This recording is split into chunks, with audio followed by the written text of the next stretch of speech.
Bonjour, c'est Ursule encore. On est le 10 mai 2022.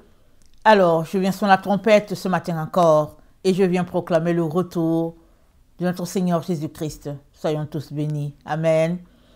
Et que sa joie soit notre force en ce jour. Alléluia. Alors, Jésus-Christ peut-il changer d'épouse?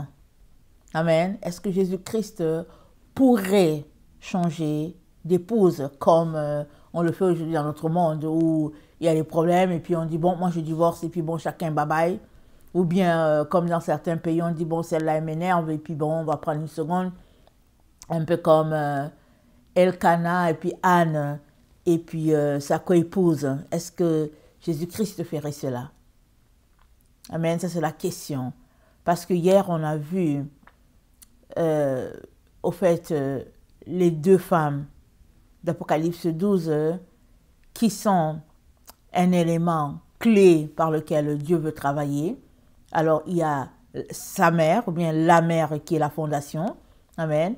Et on sait que Dieu, le Aleph, a décidé de venir habiter au milieu de nous. Et il s'est choisi une maison, Beth, qui est la maison. Et la maison qu'il a choisie, ce n'est autre que la maison de la Vierge Marie. Amen. C'est là qu'il est venu, c'est là qu'il s'est incarné. C'est de la Vierge Marie qu'il a pris sa chair, amen, pour devenir un homme. Alors, Dieu qui vit dans son environnement, au fait de sainteté paisible, et puis tout ce qu'on peut imaginer, a décidé de devenir petit pour venir habiter dans l'homme. Alors, il s'est choisi donc un espace tout petit, une maison. Alors, il s'est comprimé, comme on dit, il s'est comprimé de manière à venir vivre avec l'homme. Amen. Alors, donc, ça, c'est la fondation. Amen. Ça part de là. Et après, en choisissant cette maison pour s'établir, il a en même temps décidé de s'unir. Amen. Et ça, c'est vraiment toute une stabilité, n'est-ce pas? Tu t'établis en t'unissant, tu prends une fille du pays, comme on dit. Alors, il a décidé de se trouver une épouse. Et pour cela, comme ça se passe dans la culture hébraïque, il faut payer la dot. Alors, il est parti mourir sur la croix. Il a payé de son sang. Et il s'est acquis, amen, alors un groupe, amen, et il a fait de cela, ce groupe-là, son église, son épouse, amen, sa perle. Voilà un peu le plan de Dieu. Et dans les moments de difficulté, est-ce qu'il peut changer d'épouse ou bien Satan qui veut lui donner notre épouse, est-ce que c'est possible? On va regarder cela. Alors, Éphésiens 5 nous parle, c'est Paul qui nous relate, au fait, le devoir domestique, n'est-ce pas? Alors, il dit, femmes, soyez soumises à vos maris comme au Seigneur. Le verset 22, Éphésiens 5. Car le mari est le chef de la femme, comme Christ est le chef de l'Église, qui est son corps et dont il est le sauveur. Amen. Or, de même que l'Église est soumise au Christ, de même que l'Église est soumise à Christ, les femmes aussi doivent l'être à leur mari en toutes choses.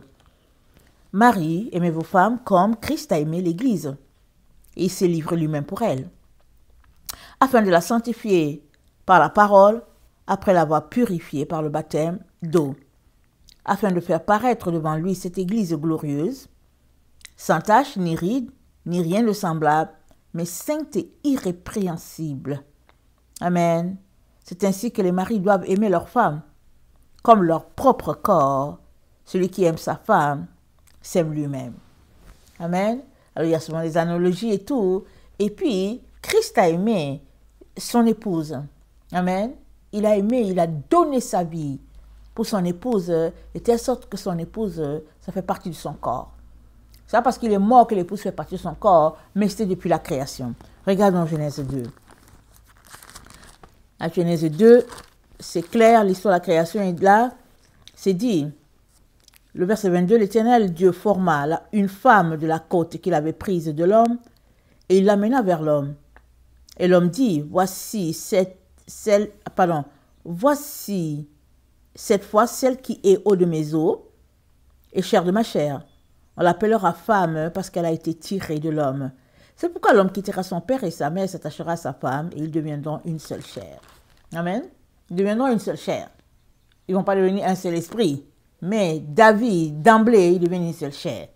Maintenant, pour qu'il devienne un seul esprit, il faudrait que le mari, il se connecte à l'esprit de Christ, la femme se connecte à l'esprit de Christ, alors que chacun est en train de travailler pour être uni à l'esprit de Christ, alors ils seront unis.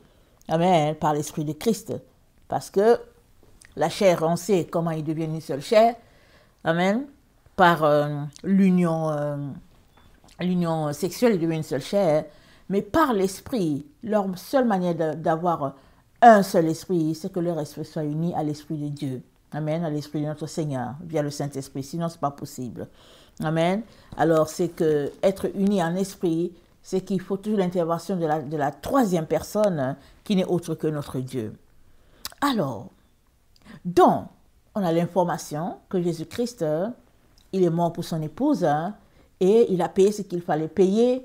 Et si bien que, une fois que l'Église est purifiée, cette épouse-là, une fois qu'elle accepte l'œuvre de la sanctification, amen, et qu'elle marche selon les consignes de son maître, voilà, disons-le comme ça, alors elle sera une église, une épouse glorieuse. Elle n'aura aucune tache, elle n'aura pas de rides, elle n'aura rien de souillé en elle, parce qu'elle a justement décidé de profiter de ce que son époux a fait. Et que son époux a fait? Il est mort pour qu'elle ait la vie en abondance. Il a donné de sa vie. Et en donnant de sa vie, il était en train de dire que le sang qu'il verse là, c'est pour le rachat, amen, de son épouse, qui n'est autre que l'Église. Alors, Jésus, il ne veut qu'être uni à nous. Voilà la base qu'il a établie. Il n'a pas changé. Quand il parlait avec les pharisiens et que les pharisiens lui disaient, mais au fait, mais si tel est le cas, ce n'est pas avantageux pour l'homme de se marier. Parce que eux, ils maltraitaient les femmes. Et il dit, mais si c'était le cas, pourquoi Moïse nous a dit alors de divorcer? Jésus a dit, Moïse vous a dit de divorcer à cause de la dureté de votre cœur. Parce qu'à l'origine, il n'en était pas ainsi. Au départ, ce n'était pas ça. Au départ, c'était dit que l'homme quittera son père et sa mère, s'attachera à sa femme. Et les deux deviendront une seule chair. C'est ça que Jésus-Christ leur rappelle. Au départ, c'était ça. Mais puisque vous avez le cœur tellement endurci, alors Moïse a dit, ok, donnez une lettre de divorce. C'est ce que Jésus a dit. Alors si Jésus, il leur a expliqué ça, concernant la situation de divorce, à combien plus forte raison, lui, ne doit-il pas divorcer? Peu importe les égarements de son épouse. Et quand on regarde l'épouse de Christ, en tout cas, est-ce qu'elle est souillée? Elle est souillée et pas à peu près. Mais il continue de l'aimer. Il continue de lui dire de sortir de Babylone. Il continue de l'appeler à la raison. Il continue de lui dire de se détourner de ses mauvaises voies. Alors, qui entend ce message-là? Qui est dans l'église et puis qui entend ce message? Je ne sais pas, j'espère que tu fais partie de ceux qui entendent le message de Jésus-Christ et qui ont décidé de se dépouiller. Parce que on ne veut pas perdre la présence de Dieu, n'est-ce pas? Mais en même temps, on ne veut pas perdre aussi la présence du monde. Et ça ne marche pas. Jésus-Christ nous appelle à choisir. Et si on choisit, il nous conseille de choisir la lumière. Mais si on ne veut pas choisir, il nous dit aussi qu'il ne veut pas une autre épouse. Alors, lisons Éphésiens, enfin, on a lu Éphésiens 5, lisons aussi Colossiens. Colossiens 1 nous dit ce que notre Seigneur a fait pour son épouse. Amen, c'est l'Église. Colossiens 1. Le verset 12, ça dit ceci. rendez grâce, rendez grâce au Père qui vous a rendu capable d'avoir part à l'héritage des saints dans la lumière, qui nous a délivrés de la puissance des ténèbres et nous a transportés dans le royaume du Fils de son amour, en qui nous avons la rédemption, la rémission des péchés. Il est l'image du Dieu invisible, le premier-né de toute la création. Il est l'image du Dieu invisible. Car en lui ont été créées toutes les choses qui sont dans les cieux et sur la terre, les visibles et les invisibles, trône, dignité, domination, autorité, tout a été créé par lui et pour lui. Il est avant toute chose et toute chose subsiste en lui. Il est la tête du corps de l'Église. Il est le commencement et le premier-né d'entre les morts, afin d'être en tout le premier. Car Dieu a voulu que toute plénitude habite en lui. Il a voulu par lui réconcilier tout avec lui-même, tant ce qui est sur la terre que ce qui est dans les cieux, en faisant la paix par lui et par le sang de sa croix. Alors, vous qui étiez étrangers autrefois par vos pensées et vos mauvaises actions, il vous a réconciliés par sa mort dans le corps de sa chair, pour vous faire paraître devant lui saint, irrépréhensible et sans reproche. Si du moins vous demeurez fondés et inébranlables dans la foi, sans vous détourner de l'espérance de l'évangile que vous avez entendu, qui a été prêché à toute créature sous le ciel, et dont moi, Paul, j'ai été fait ministre. Donc, il a fait tout cela, il est mort sur la croix, pour nous réconcilier avec lui-même. Avec lui-même, Jésus-Christ nous a réconciliés.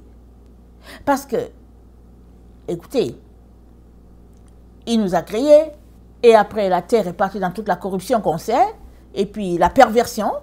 Finalement, Dieu lui-même a décidé de descendre, et il a dirigé les opérations comme il a dirigé. Il a accepté de mourir afin de nous racheter. Et c'est ça qu'il a fait. Et c'est dit que lui, Jésus-Christ, il est l'image du Dieu invisible. Donc si on le voit, c'est qu'on a vu Dieu. Et il est l'image de ce Dieu invisible-là. Et c'est dit que il est la tête du corps de l'Église, le verset 18. Il est la tête du corps. Donc l'Église, vous voyez, l'Église, c'est une personne, si on le prend comme ça. Et Jésus-Christ est la tête. Et il est le commencement, le premier-né d'entre les morts, afin d'être en tout le premier. Et Dieu a voulu que toute plénitude habite en lui. C'est-à-dire que c'est Dieu qui a établi ça comme ça. En retour, il nous demande de nous sanctifier, de nous purifier pour être unis à lui. Parce qu'on vient de le lire, il est la tête du corps. Alors Jésus-Christ est saint, on le sait. Il a été sanctifié, il est purifié et là il est dans la gloire de Dieu. Alors, il ne va pas accepter que son corps soit sale, ça ne va pas marcher. Il est saint, il est pur. Et il est dans la gloire. C'est nous qui sommes encore dans notre état terrestre. À combien plus forte raison devons-nous comprendre que nous avons besoin de nous purifier afin d'atteindre son niveau à lui? Parce que lui, il est purifié, lui, il est sanctifié, alors que nous, encore, nous sommes dans notre corps charnel. Alors, il nous dit donc de changer nos pensées parce qu'on était étrangers à lui par nos pensées, mais maintenant, comme on confesse le connaître, alors il n'y a plus de quoi de dire que on pense autrement, on pense différemment. Non, il nous a réconciliés avec nos pensées. Ça veut dire que nos pensées doivent être les pensées de Jésus, nos façons de faire, ça veut dire les façons de faire de Jésus. Alors, Jésus n'a pas l'intention de changer. Alors, il dit donc à l'église de Laodicée, il n'a pas l'intention il n'a pas l'intention de changer d'épouse, Jésus. Il n'a pas l'intention de changer d'épouse. Il l'a dit. Il dit, il est la tête, lui, du corps de l'église. Et l'homme quittera son père, sa mère, s'attachera à sa femme, les deux vont devenir une seule chair. Et Jésus-Christ n'est pas dans la dynamique de changer, que oui, ça ne va pas ici, je vais changer celle-là, et puis ça ne va pas, je vais changer ceci. Non, il n'est pas dans cette dynamique-là. Voilà pourquoi il dit à son épouse, l'église de Laodicée, il lui dit, change tes voix. Sinon, moi, je ne peux pas m'unir à toi. En gros, c'est ça qu'il est en train de dire. Alors, il dit, écris à l'ange de l'église de Laodicée. Voici ce que dit l'Amen, le témoin fidèle et véritable. Le commencement de la création de Dieu. Je connais tes œuvres. Je sais que tu n'es ni froid ni bouillant. Puisses-tu être froid ou bouillant? Ainsi, parce que tu es tiède et que tu n'es ni froid ni bouillant, je te vomirai de ma bouche. Parce que tu dis, je suis riche, je me suis enrichi, je n'ai besoin de rien, parce que tu ne sais pas que tu es malheureux, misérable, pauvre, aveugle et nu. Je te conseille d'acheter de moi de l'or éprouvé par le feu, afin que tu deviennes riche et des vêtements blancs, afin que tu sois vêtu et que la honte de ta nudité ne paraisse pas, et un collier pour un de tes yeux, afin que tu puisses voir. Moi, je reprends et châtie tout ce que j'aime, et donne du zèle et répands-toi. Mais quel conseil merveilleux! Il dit ça à son épouse. Il dit, tu t'accroches, ça dit tu es accroché aux choses pour lesquelles je ne suis pas accroché. Vous savez, l'épouse, elle est comme son époux. Alors il lui dit, mais écoute, il lui dit, tu t'accroches aux richesses de ce monde, tu t'accroches, comment on appelle ça, aux vêtements de ce monde, tu t'accroches à la manière de s'habiller de ce monde. Il dit, sors de là et viens t'unir à moi, Jésus-Christ. C'est ça qu'il dit à son épouse. Et si l'épouse refuse, alors vient tout simplement un temps où tout simplement elle sera laissée. Parce que les temps pressent, Dieu est venu pour s'unir. Il a quitté la couronne, rappelons-nous le Keter, je suis dans les Séphiroth. Il a quitté la couronne, il est là, la couronne, pour venir s'unir au Malkout, là, à la mer. Il vient s'unir à notre terre. Il s'unit à qui? Il s'unit à toi, il s'unit à moi. Il vient faire sa demeure dans le règne des humains. Alors, il nous dit comment nous comporter. D'avoir la sagesse, de nous comporter avec justice, de nous comporter avec droiture, parce que ça sont les éléments que lui, il considère. C'est les éléments importants que lui, il regarde. Il nous dit, faites comme ça. Il nous a donné 10 commandements, il nous a donné des préceptes, il nous a donné comment se tenir de manière à ce que nos portes soient toujours fermées. Amen. Par rapport à l'ennemi. Jésus nous a tout donné, il nous a tout dit. Maintenant, si tu ne veux pas marcher selon ses consignes, c'est toi qui seras coupé. Et il avancera avec ceux-là qui sont en train de s'apprêter. Et toi qui ne traînais pas en te disant que mais non, il m'a parlé comme ça, mais non, il a fait ceci. Toi qui ne traînais pas, tu seras laissé. Et Jésus-Christ ne le veut pas. C'est pourquoi il te donne comme ça. Il te dit de te débarrasser de l'or de ce monde, de te débarrasser des habits de ce monde. Il te dit débarrasse-toi de toutes ces choses-là. Que ton attention, que ton focus ne soit pas sur ces choses, mais que ton focus soit sur ton Dieu. Amen. C'est ça qu'il nous dit. Alors, il a établi son église, ou bien son épouse, amen, il a choisi, voilà. Mais le dragon aussi a choisi. Qui est le dragon? L'ancien serpent. On sait qu'il a commencé ses manigances depuis le jardin d'Éden. Et même quand Jésus-Christ est mort, Jésus-Christ a établi son église. Jésus-Christ est parti. Il a laissé les bases. Satan a travaillé de manière à ce que tout vole en éclats. C'est bien que là où nous sommes, là, à l'étape où nous sommes, amen, combien d'églises y a-t-il encore qui marchent selon les apôtres? On ne sait pas. Mais ces églises-là, il n'y en a pas beaucoup. Et puis, comment se fait-il qu'il n'y en a pas beaucoup? C'est parce que tout le monde marchait selon son propre cœur. Tous ont péché et sont privés de la gloire de Dieu. Mais Dieu, pour son amour envers nous, on sait que lorsque nous étions encore des pécheurs, Christ est mort pour nous. Alors, tous ont péché depuis le temps où l'église a été installée, depuis avant. En tout cas, tous les gens ont souillé, ont perverti tout ce que Dieu a établi. Tout. Et Jésus-Christ donc dit à tous ceux-là qui continuent de marcher selon la perversion de Babylone, il leur dit de sortir de là. Parce que lui, il ne changera pas d'épouse. Parce que Babylone, c'est une autre épouse, c'est un autre type qui se présente à notre Seigneur. Alors regardons Apocalypse 17, le verset 3.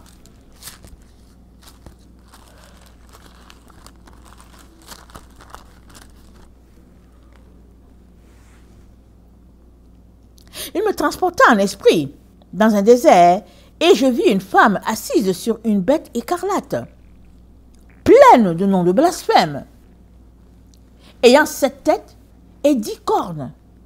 Cette femme était vêtue de pourpre et d'écarlate, et parée d'or, de pierres précieuses et de perles. Elle tenait dans sa main une coupe d'or remplie des abominations et des impuretés de sa prostitution.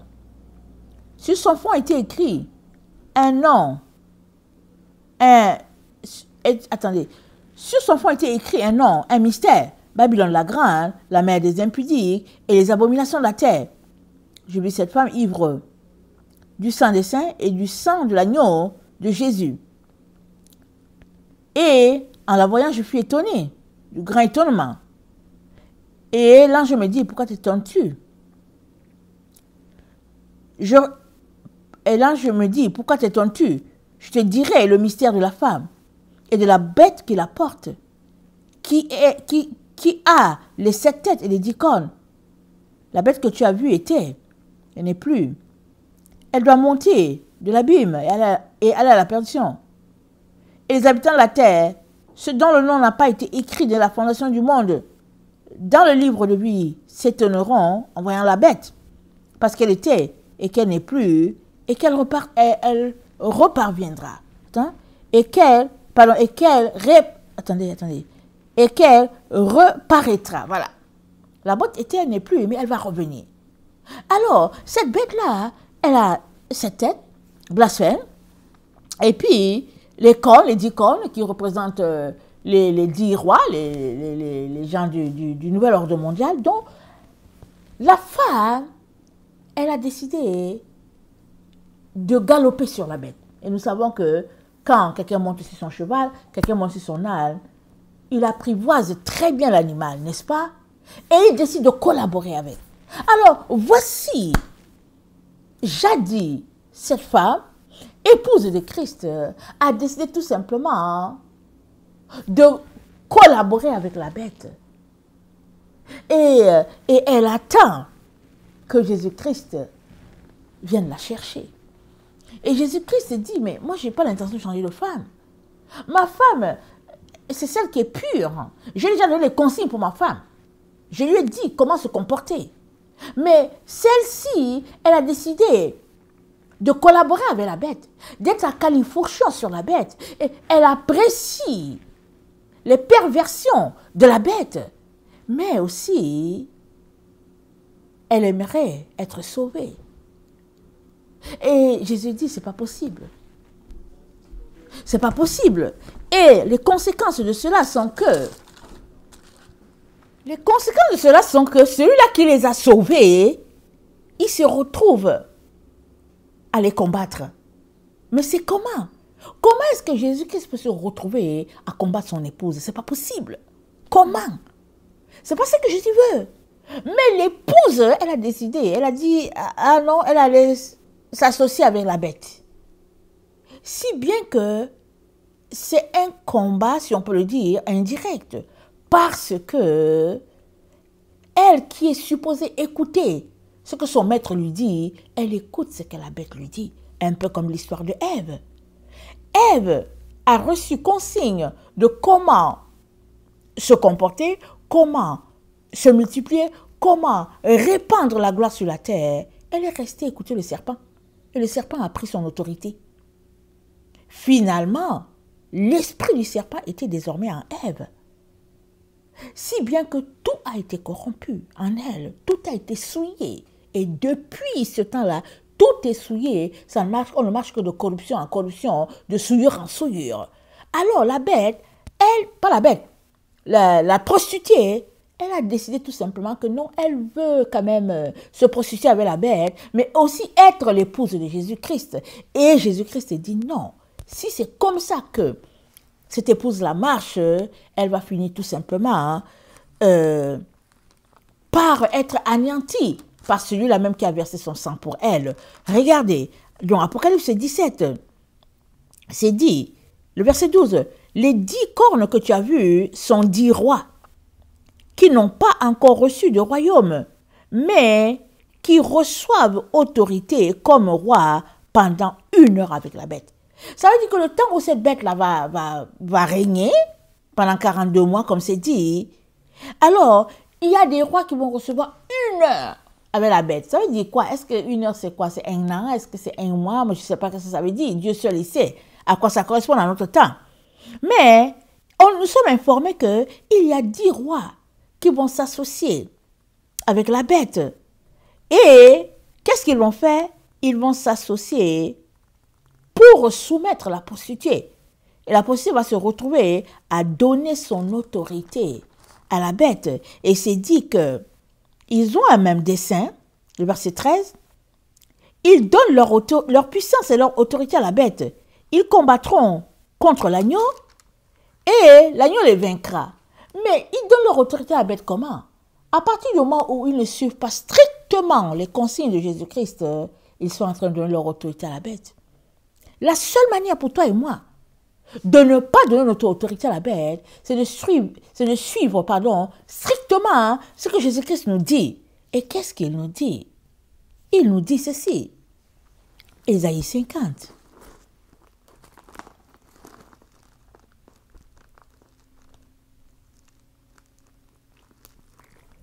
Ésaïe 50.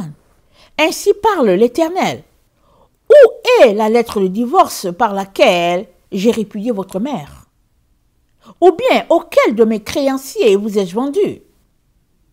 Voici, c'est à cause de vos iniquités que vous avez été vendus.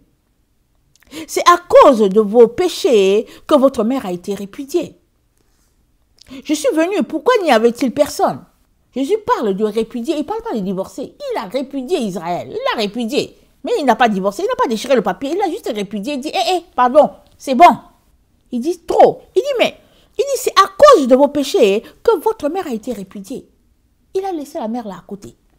Il dit, j'ai appelé, pourquoi personne n'a répondu? Ma main est-elle trop courte pour sauver? N'ai-je pas assez de force pour délivrer? Par ma menace, je dessèche la mer. Je réduis les fleuves au désert. Leurs poissons se corrompent, faute d'eau, et ils périssent de soif. Je revais les cieux d'obscurité et je fais d'un sac leur couverture. Le Seigneur l'Éternel m'a donné une langue à exercer pour que je sache soutenir par la parole celui qui est abattu. Il éveille chaque matin, il éveille mon oreille pour que j'écoute, comme écoutent les disciples. Ok, je vais m'arrêter au verset 3. Il dit, mais qu'est-ce qui se passe? Il dit, mais j'ai appelé, où était votre mère? Mais il l'a répudié, mais il n'a pas envoyé une lettre de divorce. Qu'est-ce qu'il est en train de dire? C'était à Israël, c'est à Israël de revenir vers lui. Écoute là, qu'est-ce qui se passe souvent dans les couples? Quand ça ne va pas, le mari renvoie la femme chez elle, elle s'en va, et puis bon, les parents posent des questions, mais qu'est-ce qui s'est passé, et tout, et puis finalement, elle fait le mea culpa, le mari vient aussi avec sa famille, il s'assied, il parle, il se demande pardon, la femme retourne. Donc, Dieu s'attendait à ce que, pas qu'il s'attendait, Dieu s'attend à ce qu'il y ait un mea culpa de la part de ses enfants. C'est ça qu'il attend. Mais voilà pourquoi il dit, mais où est la lettre? Montrez-moi la lettre de divorce, puisque vous dites que je vous ai divorcé d'Israël. Montrez-moi la lettre. Et s'il n'y a pas de lettre, il est en train de nous dire, mais votre mère là, c'est elle que je vous ai donnée comme mère. Rappelons-nous, il dit, un seul j'ai appelé. Il dit, Abraham est le seul qu'il a appelé. Ça veut dire que ton appel, mon appel, tout ce que nous faisons, c'est dans l'appel d'Abraham. Ce n'est pas notre appel à nous, c'est dans l'appel d'Abraham. Alors, il dit, mais votre mère, là, est-ce que je l'ai divorcée? Alors, s'il n'a pas divorcé, notre mère, ça veut dire quoi? Ça veut dire qu'il faut qu'on retourne à la base. Qu'on aille voir, au fait, c'est quoi qui se passait vraiment au fond de cette affaire-là, avec notre mère, là? Quelle était la relation qu'elle avait avec le père? Donc, il s'attend à ce que notre vie soit conforme à ce qu'il nous dit. Mais malheureusement, on veut se comporter comme la prostituée. Alors, dans... attends, ça ne me vient pas. Je vois le truc, mais ça ne me vient pas. Excusez-moi. Alors, il s'agit d'Osée. Ok? Il s'agit du prophète d'Osée. Alors, Dieu, voyez comment Israël se prostituait. Alors, il dit à son prophète d'aller épouser une prostituée. Alors, mais on sait que dans l'histoire d'Israël, il faut toujours une femme pure, n'est-ce pas? Mais Dieu dit à son serviteur d'aller épouser une prostituée. Alors, il épouse une prostituée Et puis, il a un enfant avec elle. Et puis, Dieu dit, donne le nom à l'enfant de Lorou Shama, car je n'aurai plus pitié de la maison. En tout cas, il veut frapper. Et il lui donne encore un autre nom. Il dit, donne-lui le nom de Lo-Ami, car vous n'êtes pas mon peuple. Et je ne suis pas votre Dieu. Ça veut dire que Dieu, c'est toujours un signe. Mais chaque fois qu'il parle, c'est un Dieu de compassion. Il s'attend à ce que son enfant retourne vers lui. Pour demander pardon, pour s'humilier, pour dire, mon Père, j'ai péché, s'il te plaît, aie pitié. Il dit quoi? Dieu ne dédaigne pas un cœur brisé et contrit. Mais nous, comme on est dans nos pensées légères, nos pensées légères, et comme ça dit qu'on dirait qu'on est une génération qui ne se soucie de rien, alors on s'est dit, ok, fine, bon, ok, voilà, on va se comporter comme ça, et puis on veut faire entrer Dieu dans notre religion. On met en place une structure, et puis on établit les doctrines d'hommes, on a établi tellement différentes églises sur la terre, avec les doctrines d'hommes et tout, et puis on dit, oui, Dieu, voilà. Mais Dieu dit, je ne suis pas dedans, c'est pas ça, c'est pas comme ça que j'ai établi mon église. Le premier symbole de son église au milieu de nous, c'est le tabernacle. Et il a dit à Moïse comment ça devait être, quelles mesures, quelle couleur, le fil, comment ça doit être. Et puis, c'est quoi? Est-ce que c'est le fil? Est-ce que c'est la peau de chèvre? Est-ce que c'est la peau de vache? Il a donné tous les petits détails, au détail près. Il dit, tu comptes tant nombre de mailles. Il a tout dit. Pour nous montrer combien ce Dieu-là, c'est un Dieu de précision. Mais nous, on vient, on dit, mais non, mais bon, c'est pas grave, on voit les choses comme ci, on fait les choses comme ça. Si bien que on a établi nos différentes doctrines, et finalement, quand la bête est venue, puisque nous sommes la génération de la bête, tout ce qu'on a trouvé, c'est d'aller collaborer avec elle, c'est tout. Et puis, et on veut que Dieu nous accepte. Et le Seigneur nous dit, mais non, ça ne marche pas comme ça. Il dit, on est dans Osée 1, le verset 4, il dit, plaidez contre votre mère, car elle n'est point ma femme, et je ne suis point son mari, qu'elle ôte de sa face ses prostitutions, et de son sein ses adultères.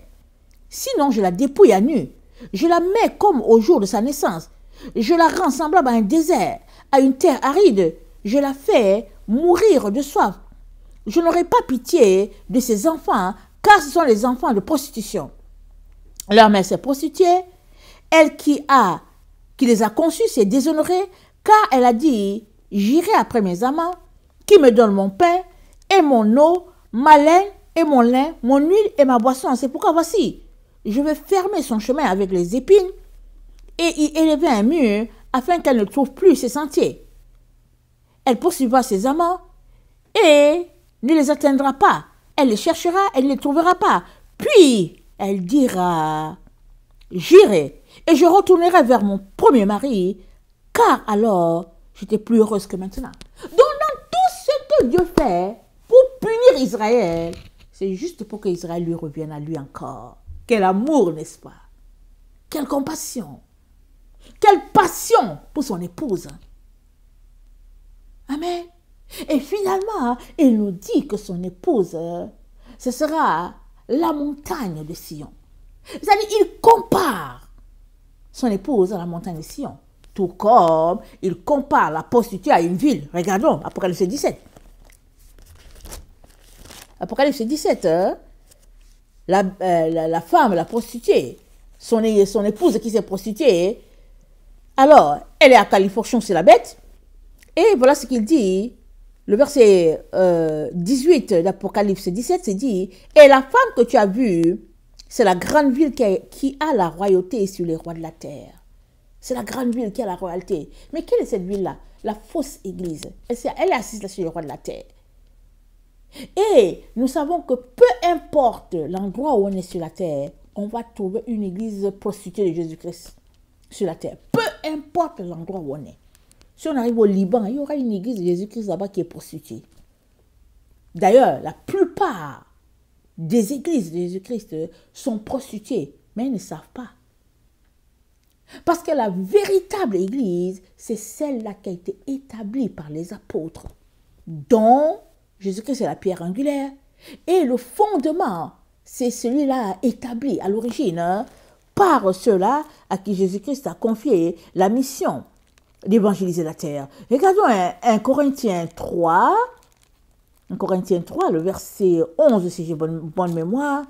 Alors, c'est Paul qui nous parle. Il nous dit ceci. Il dit, le verset 11, il dit, « Car personne ne peut poser un autre fondement que celui qui a été posé, savoir Jésus-Christ. Et si quelqu'un bâtit sur ce fondement, avec de l'or, de l'argent, des pierres précieuses, du bois, du foin, du chaume, l'œuvre de chacun sera manifestée.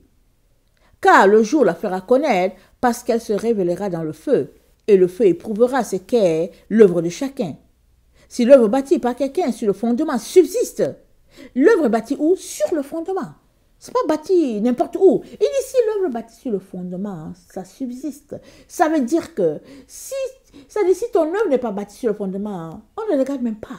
Mais si l'œuvre qui est bâtie sur le fondement subsiste à travers le feu, alors cette personne-là aura sa récompense. Sinon, elle va quand même passer. Pourquoi? Parce qu'elle est sur le fondement. Mais si tu n'es pas sur le fondement, tu es à côté. Et la prostituée, elle n'est pas sur le fondement du tout. Et tellement comme elle n'est pas sur le fondement, elle est allée s'établir sur la bête. Mais on est dans le temps où Dieu appelle tous ces enfants prostitués de revenir à la maison. Parce que Apocalypse 17 nous dit ceci. Apocalypse 17, oui. Et on est dans ce temps-là, hein, on y est, on est pleinement dans ce temps-là. Apocalypse 17 nous dit, les 10 rois, avec la prostituée, là, ils sont tous là, on dit qu'ils ont un même dessein, ils combattront contre l'agneau, et l'agneau les vaincra, parce qu'il est le Seigneur des Seigneurs, le Roi des Rois, et c'est dit quoi? On dit, et les eaux que tu as vues, sur laquelle la prostituée est assise, ce sont des peuples, des foules, des nations, des langues. Les 10 cornes que tu as vues et la bête haïront la prostituée. La prostituée, elle pense qu'ils l'aiment. Elle s'unit à eux. La fausse église, elle se dit que ouais, les autorités ont fait comme si, que ouais, ceci, ils vont tout trouver une explication, une justification, et puis ils vont dire que Paul a dit que, et puis bon, ils citent toujours Paul. Pour leur bêtise, ils citent toujours Paul. Et c'est dit quoi? Les 10 rois et la bête haïront la prostituée. Ils vont la haïr. Et puis, ils vont la dépouiller. Ils vont la mettre nue. Ils vont manger sa chair. Ils vont consommer sa chair par le feu. Pour vous dire combien ils ont une hargne contre la femme de Christ. Ils ont une hargne. Ils sont révoltés. Alors, ils devraient l'aimer, non? Puisqu'elle s'est prostituée. Non. Ils ne l'aiment pas. Ils ont décidé de lui donner la mort la plus atroce. Et Jésus-Christ dit à son enfant prostitué, que ce soit un garçon ou une femme, il dit, rentre à la maison. Et la maison, c'est où? Il dit, Israël. C'est là-bas qu'il indique. Il dit, qu'est-ce qu'il nous a dit dans Osée? Il dit, mais plaidez contre votre mère. Plaidez. Il nous appelle, il dit, hey, réveillez-vous, priez pour votre mère, priez. Qu'est-ce qu'on nous dit que notre attention soit tournée vers ce que Dieu a établi. Et Paul va encore plus loin, il quitte Corinthiens, et quand il nous parle à Éphèse, il nous dit, Éphésiens 2, le verset 19, il dit ainsi donc, vous n'êtes plus les étrangers, vous n'êtes pas les gens du dehors, mais vous êtes concitoyens des saints, gens de la maison de Dieu. Vous avez été édifiés sur le fondement des apôtres et des prophètes, Jésus-Christ lui-même étant la pierre angulaire. En lui, tout l'édifice bien coordonné s'élève pour être un temple saint dans le Seigneur. En lui, vous êtes aussi édifiés pour être une habitation de Dieu en esprit. On est une habitation, ton corps là, c'est le temple du Saint-Esprit. Tu es l'habitation de Dieu. Tu ne peux pas aller souiller ton corps en mangeant n'importe comment. Regarde un peu, va dans Lévitique, va dans Exode. Regarde ce que Dieu a dit, que tu devrais manger ou pas. Il y a des enfants de Dieu qui se mettent là, ils mangent les chauves-souris, ils mangent les serpents, ils mangent agoutis. Mais c'est souillé, c'est dit là, c'est dit que c'est impur. Est-ce que tu vas mettre tout ça là, vraiment devant le Seigneur pour venir prier et puis sanctifier ce que tu manges, laisser de côté certaines choses et puis te concentrer à manger ce que Dieu déclare qui est pur. Et puis, prends ton mal en patience. Un jour, tu seras dans la gloire et tu mangeras tout ce que tu veux manger de l'autre côté. Parce que tout ce que Dieu a dit que ce n'est pas bon, c'est que si ce n'est pas bon pour Israël, ce n'est pas aussi pour toi. Si ce n'est pas bon pour Israël, ça l'est aussi. C'est-à-dire, si ce n'est pas bon pour Israël, ce n'est pas aussi bon pour toi. Quand est-ce qu'on va s'arrêter et puis prendre au sérieux notre engagement? Parce qu'il ne s'agit pas de Dieu, il s'agit de nous-mêmes. C'est nous qui avons décidé de suivre Jésus. Alors pourquoi n'allons-nous pas jusqu'au bout? Pourquoi n'allons-nous pas jusqu'au fond? Pourquoi? Qu'est-ce qui nous retient? Parce qu'on est complètement dans le temps de la fin. Alors sur quoi comptons-nous?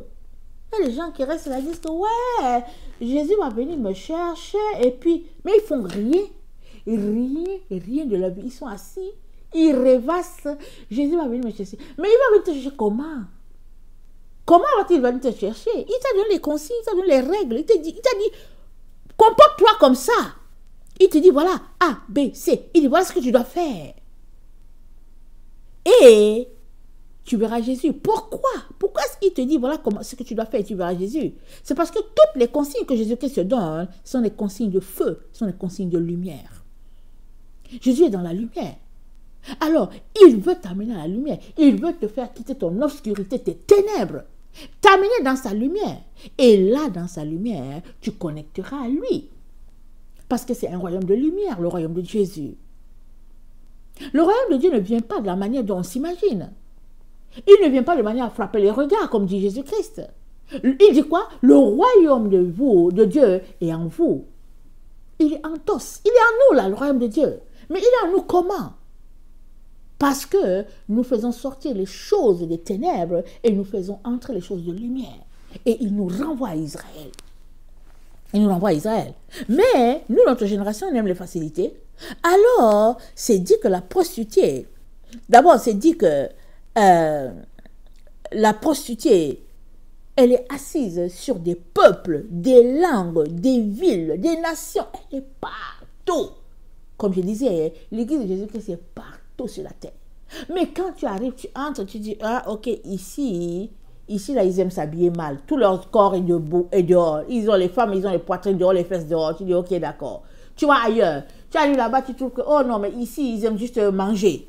Et tu vas dans une autre église. Tu arrives là-bas, tu dis, ah, mais ici, ils aiment juste avorter, jeter les bébés. Et puis, ça dit, chaque église a sa caractéristique bien ancrée dans le mal. Mais Jésus-Christ nous dit quoi? Il nous dit de sortir de là. Il nous dit de retourner à la base, de retourner à ce qu'il nous a dit. Et à l'origine, il est parti d'Israël. L'église de Jésus-Christ n'est pas, ça ne vient pas, c'est pas de la Gaspésie ou bien, on peut dire quoi? Ça ne vient pas du Maroc. Ça vient d'Israël. Retournons donc à nos racines. Allons-y voir qu'est-ce qu'il a dit. Et puis, on n'a pas besoin de prendre l'avion et aller en Israël. La Bible est là. Tout est dans la Bible. Mais est-ce que nous voulons nous asseoir, lire, décortiquer? Et Dieu va nous enlever les écailles des yeux. Sinon, malgré nous, on aura livré nos droits à la bête. Et elle va décider de faire ce qu'elle veut. Et finalement, on va se retrouver à combattre contre l'agneau. Parce que si tu fais ce que la bête te dit, non ce que ton Seigneur te dit, alors tu es en train de t'associer avec la bête. Et Jésus-Christ va te combattre. Et comment? Avec sa bouche. C'est ça qu'il dit. On va regarder dans Apocalypse 2, je pense, si j'ai bonne mémoire. Apocalypse 2, le verset 26, c'est dit, « À celui qui vaincra et qui gardera jusqu'à la fin mes œuvres, je donnerai autorité sur les nations. Il les pètera avec une verge de fer, comme on brise les vases d'argile. Ainsi que moi-même, j'en ai reçu le pouvoir de mon Père. Et je lui donnerai l'étoile du matin. Que celui qui a des oreilles entende ce que l'Esprit dit aux églises. » Amen. Alors la verge, c'est avec sa bouche. Regardons, Apocalypse, je pense que c'est pas là que je voulais regarder. Je pense que c'est Apocalypse 19. Dans Apocalypse 19, voilà, c'est dit, Puis je vis le ciel ouvert, et voici, parut un cheval blanc. Celui qui le montait s'appelle Fidèle, véritable, et il juge et combat avec justice. Ses yeux étaient comme une flamme de feu. Sur sa tête étaient plusieurs diadèmes. Il avait un nom écrit que personne ne connaît, si ce n'est lui-même. Et il était revêtu d'un vêtement teint de sang, et son nom est la parole de Dieu. Les armées qui sont dans le ciel le suivaient sur les chevaux blancs, revêtus d'un fin lin blanc pur. De sa bouche, écoutez, sortait une épée aiguë pour frapper les nations. Il les pétra avec une verge de fer. Et il foulera la cuve du vin de l'ardente colère de Dieu, du Dieu Tout-Puissant. Amen. Et le verset 19, c'est dit, et je vis la bête et les rois de la terre et leur armée rassemblés pour faire la guerre à celui qui était assis sur le cheval et à son armée. Et la bête fut prise, et elle et le faux prophète, qui avait fait devant elle des prodiges par lesquels il avait séduit ceux qui avaient pris la marque de la bête, adoré son image. Ils furent tous les deux jetés, vivant dans les temps ardents de feu et de soufre. Donc, ça sort de sa bouche. Ça sort de sa bouche et il frappe les nations avec l'épée qui sortait de sa bouche. Alors, si tu ne veux pas subir le jugement du lion, du Judas, l'agneau de Dieu, cette fois-ci, il vient en juge. Si tu ne veux pas subir cela, le Seigneur t'invite à sortir de ta prostitution. Il dit, sors de là et viens. Il va te purifier. Il va te nettoyer. Parce que rappelons-nous ce qu'on a lu dans Osée. Parce qu'il coinçait toujours sa femme, son épouse, et il dit, il fait tout cela pourquoi? Il dit, elle poursuivra ses amants et ne les atteindra pas. Elle les cherchera, elle ne les trouvera pas. Puis elle dira, j'irai et je retournerai vers mon premier mari, car alors j'étais plus heureuse que maintenant. C'est ça qu'il attend de toi. Il attend que tu rentres en toi-même et que tu retournes à la vérité. Tout ça pourquoi? Parce qu'il t'aime et il veut te protéger. Parce que s'il se retrouve à te frapper avec l'épée qui sort de sa bouche, ça veut dire que tu es devenu son ennemi. Ça veut dire que tu ne verras pas, tu ne vivras pas l'éternité avec lui. Or, il ne veut pas cela pour toi. Alors, il te dit de revenir. Parce que lui, il n'a pas l'intention de changer d'épouse. Il n'a pas l'intention de prendre la prostituée et puis d'en faire ça son épouse alors qu'elle est toujours prostituée. Non. Il veut que la prostituée change. Et puis, qu'elle devienne la véritable épouse. C'est ça qu'il veut. C'est tout ce qu'il attend. Puisque la Bible dit quoi? Tous ont péché et sont privés de la gloire de Dieu. Ça veut dire que tous se sont prostitués. Dieu dit, ok, d'accord. Il dit, mais revenez. Je ne vais pas vous prendre le temps tel que vous êtes là, dans votre prostitution. Et puis vous élever. Et puis vous mettre à un piédestal dans votre prostitution. Il dit, mais non, ça ne marche pas dans mes valeurs. Ça ne va pas avec moi.